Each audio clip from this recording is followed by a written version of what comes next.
would like just to first, before I say, it's customary that one starts by addressing the chairman. So I shall do this by saying absent chairman first, as politeness, but he's invisible to us now.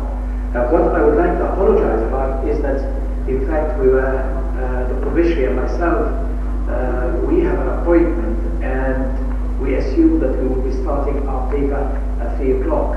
And therefore, with the agreement of our colleagues, we would like to present the paper and disappear very quickly if that's not too rude. If you do wish to ask any questions, then we'll take a couple of questions before we disappear.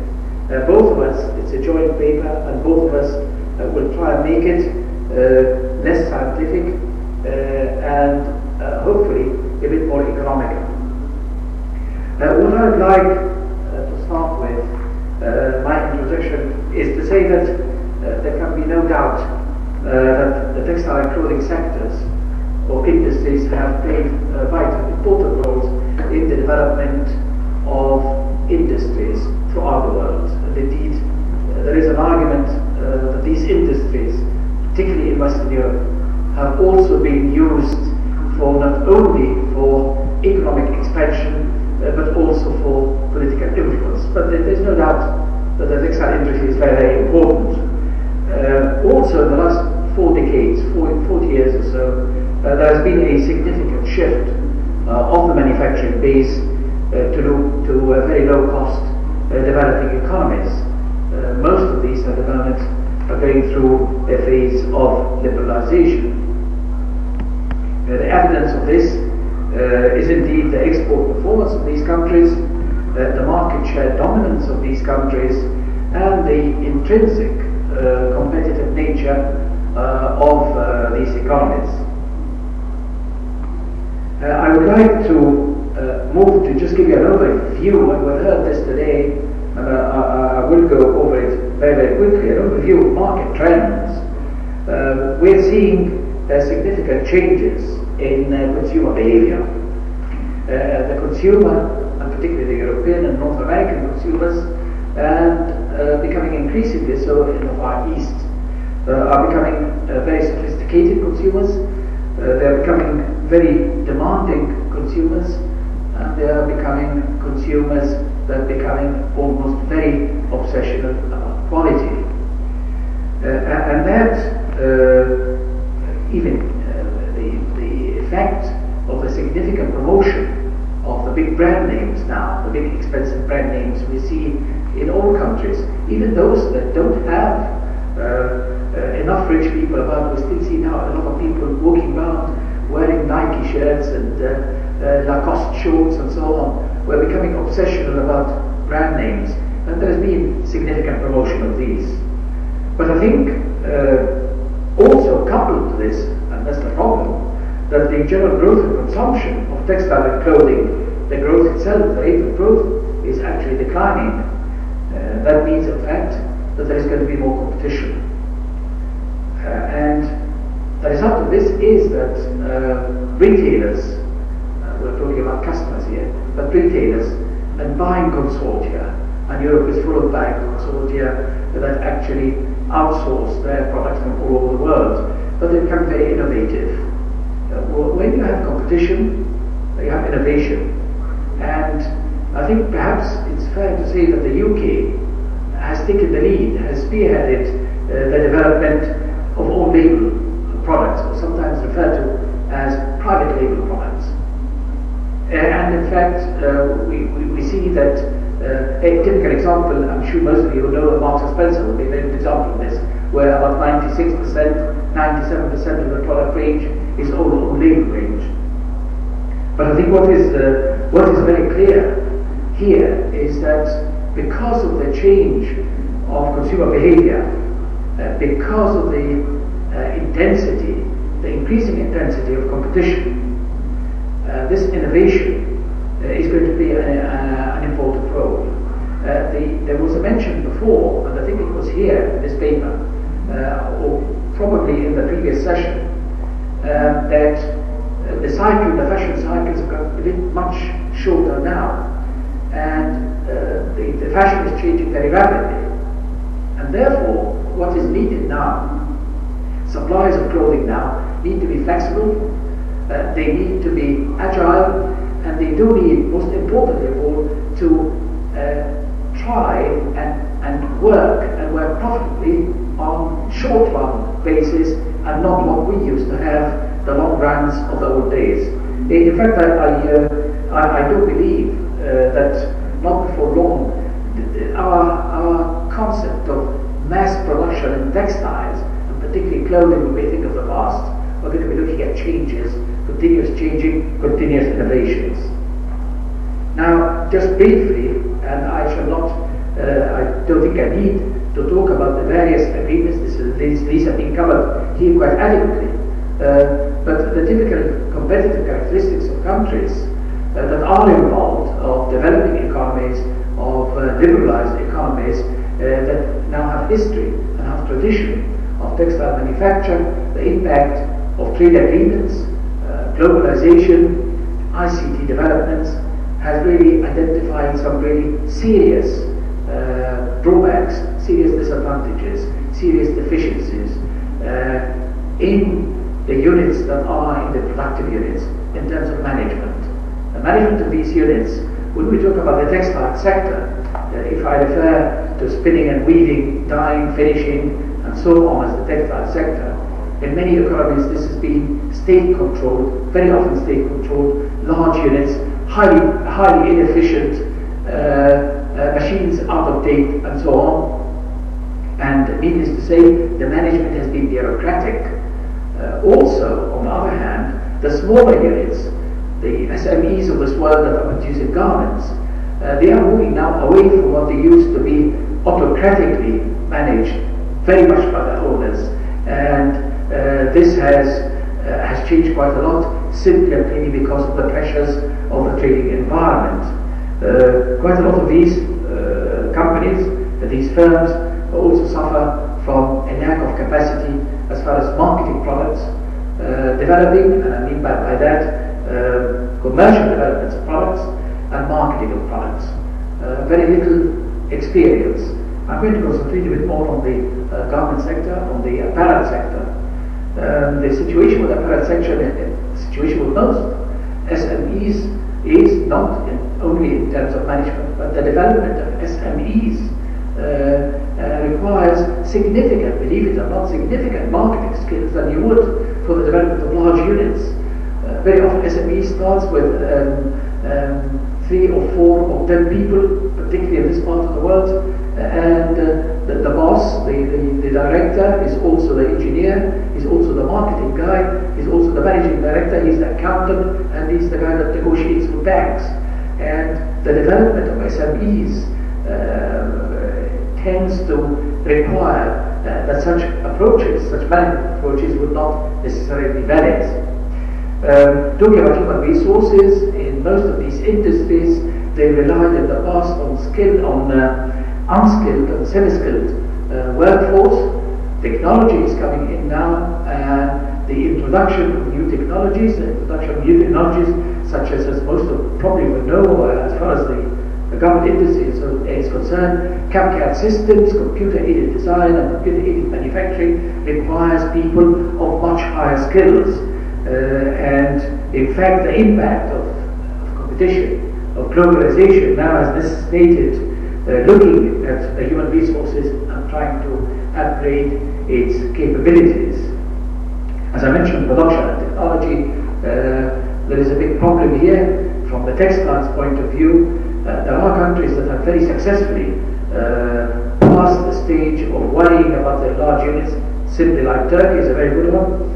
We in Egypt here, Dr. Iman will, Bishry may have time to cover this, but in Egypt here, the spinning, weaving part, which is predominantly government controlled, is going through some very, very tough time with obsolete machineries and almost very outdated management practices.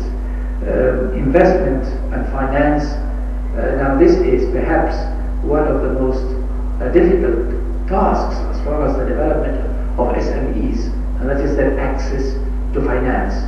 And the problem with this is a very, very simple one. We talked about SMEs, the clothing units we're talking about, the apparel manufacturing. We're talking about smaller units that require money to invest. And these, we talked about, management is still very much in its infancy. Marketing skills are not there. And also, indeed, too, financial abilities are very much lacking. The problem with access to finance is that these units are not able to present the financing institutions, the banks, to present them with a viable investment proposal. That is one problem. The other problem, and many banks will not admit this, but the other problem too, are the banks are really, a lot of the banks are ignorant of the requirements of these industries, and they don't understand these industries. And bank financial people look at proposals only from a financial point of view, with little experience, very little experience with the dynamics of development of such units. So there has been a lot of these competitive characteristics. We have a lot of problems for us to become competitive, or for a lot of these industries to become competitive. The question of quality, this is probably one area which has seen some significant improvements. And the reason for this is a very simple one, and that is the pressure applied by retailers, by buyers, in insisting that their suppliers have a valid, a workable, and a formalized quality system.